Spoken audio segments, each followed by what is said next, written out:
राम राम जी। जपजी साहब पौड़ी 35वीं। धर्म खंड का हो धर्म, ज्ञान खंड का आखो क्रम। गुरु नानक जी कहते हैं कि जो 34वीं पौड़ी थी वहाँ धर्म खंड की व्याख्या की गई है। अब ज्ञान खंड के जो क्रम हैं वो कहे जाते हैं। गुरु नानक जी कहते हैं कि धर्म खंड में क्या होता है कि व्यक्ति की मानसिक अवस्था जब इतनी हो जाती है कि उसे सही गलत का, पाप पुण्य का ज्ञान हो जाता है। उसे ये पता चल जाता है कि धर्म राय हमारे कर्मों का हिसाब किताब मांगेंगे और जो सच्चे व्यक्ति हैं, संत जन हैं, उनकी स्तुति होगी, उनको मान सम्मान प्राप्त होगा और कपटी झूठे अत्याचारियों को सम्मान नहीं मिलेगा, सजा मिलेगी। तो वो जो व्यक्ति है, साधक है, वो साधना के पथ पर चलना शुरू हो जाता है। तो मानसिक रूप से वो धर्म खंड से आगे ज्ञान खंड की तरफ चला जाता है।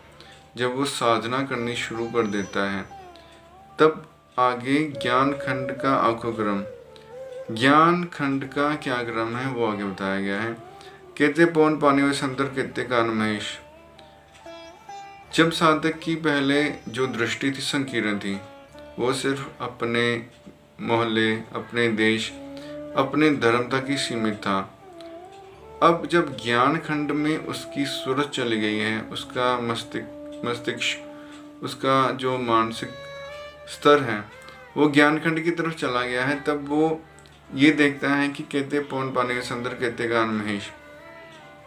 ये जो ब्रह्मांड है इसमें एक ब्रह्मा, एक विष्णु, एक महेश, उनकी जो है मान्यता है कि वो संसार को, इस ब्रह्मांड को चला रहे हैं।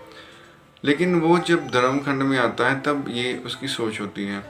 जब सोच उसकी विस्तृत हो जाती है, मानसिक मंडल उसका इतना बढ़ जाता है कि उसे ज्ञान हो जाता है कि बहुत सारे पवन, पानी व संतर, पवन देवता, पानी देवता, अग्नि देव, कहते कान महेश, शिव और कृष्ण, इनके भी कई अवतार हैं क्योंकि अनंत पृथ्वियाँ हैं। तो अनंत ही कृष्ण जी की लीलाएं हो रही हैं।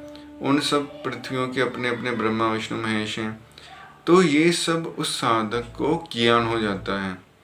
एक तो ज्ञान है कि अक्षरी ज्ञान, इसे ये सब पढ़ लिया, आप सुन रहे हैं तो ज्ञान हो गया। एक है अनुभवी ज्ञान, उन सबको इसका अनुभव हो जाता है कि सच में इतने ब्रह्मांड हैं, इतने अवतार हो रखे हैं। कहते ब्रह्म कार्त करे रूप रंगे वेश। कई जो ब्रह्मा हैं, कई विष्णु हैं। ब्रह्मा जी जो रचना करने वाले रचनहार हैं, अनेक तरह की रचनाएं कर रहे हैं और अनेक ब्रह्मांडों में अनेक तरह के ब्रह्मा जी विद्यमान हैं। कहते ब्रह्म कारतकरी रूप रंग के वेश। अनेक तरह के रूप और रंगों वाले जीव भी वो अनेकों तरह के ब्रह्मा जी निर्मित कर रहे हैं। कहते हैं क्रम भूमि में कहते ध्रुव देश। कई क्रम भूमि, पृथ्वी लोक को क्रम भूमि कहा जाता है। पृथ्वी लोक कई हैं, मेर सुमेर पर्वत कई हैं। कहते ध्रुव देश, ध्रुव भगत को उपदेश करने वाले नारद जी भी कई हैं। कहते इंद्र चंद्र सूर्य कहते मंडल देश। कई इंद्र हैं, राजा इंद्र, देवताओं के इंद्र। चांद कई हैं। सूर कहते मंडल देश। कई शूरवीर हैं, कई मंडल हैं, कई देश हैं। अनेकों ब्रह्मांडों में अनेक तरह के मंडल हैं रहने वाले, अनेक तरह की मंडलियां वहाँ रहती हैं और अनेक तरह के देश वहाँ पे विद्यमान हैं। कहते सिद्ध बुद्धनाथ कहते देववेश। कई सिद्ध हैं, कई बुद्ध हैं, कई नाथ हैं जो सन्यासी हैं। कहते देवी वेश। कई देवियां भी हैं जो अनेकों तरह के विचित्र वेश धारण किए हुए हैं। कहते देव दानव मुनि कहते संबंध। कई देवता हैं, कई दानव हैं, मुनिजन भी कई हैं। कहते रतन संबंध। रतन जो है 14 रतन माना गया है, समुद्र मंथन से निकले थे। तो ऐसे समुद्र मंथन भी कई हुए हैं और कई समुद्र भी विद्यमान हैं अनेकों ब्रह्मांडों में। कहते खानी कहते वानी कहते बांद्रेंद्र। कहते खानी जैसे उत्पुज, जेरज, श्वेतज, गर्भ, अंडे जिनमें से उत्पत्ति होती है वो उसे खानी बोलते हैं। वो खानी भी कई प्रकार की हैं, अलग अलग ब्रह्मांडों में अलग अलग प्रकार की खानियाँ हैं। कहती हैं बानी भाषाएं अलग अलग हैं, और बानी जैसे परा, वसंती, मध्यमा, वैखरी, वो बानियाँ भी अलग अलग हैं। कहते पात नरिंद, पात मतलब पंक्ति जो है, नरिंद राजाओं की अनेकों पंक्तियां विद्यमान हैं अनेकों ब्रह्मांडों में। कहती है श्रुति सेवक, कहते नानक अंतनाथ। गुरु नानक कहते हैं कि अनेक श्रुति, अनेक वेद, शास्त्र, पुराण अलग अलग ब्रह्मांडों में अलग अलग हैं।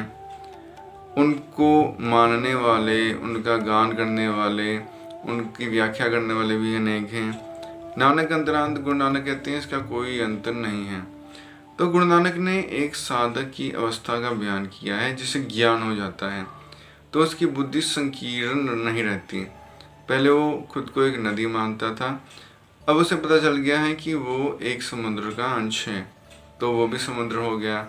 तो वो अपने धर्म से एक कदम आगे बढ़ जाता है और मनुष्यता उसका धर्म बन जाती है, और अनेक ब्रह्मांड, अनेक जो पृथ्वियाँ हैं उनका उसे ज्ञान हो जाता है, और उसके हृदय में निम्रता आ जाती है। तो वो वाद विवाद से बच जाता है, उसके मन में असीम शांति आ जाती है। वो सोचता है कि जो अनेकों ब्रह्मांडों को बनाने वाला परमात्मा है, मैं उसके दर्शन क्यों ना करूं, मैं उसके साथ क्यों ना जुड़ूं। तो ये ज्ञान खंड में जिस साधक की स्थिति है उसकी जो है मानसिक अवस्था का बयान किया गया है। धन्यवाद।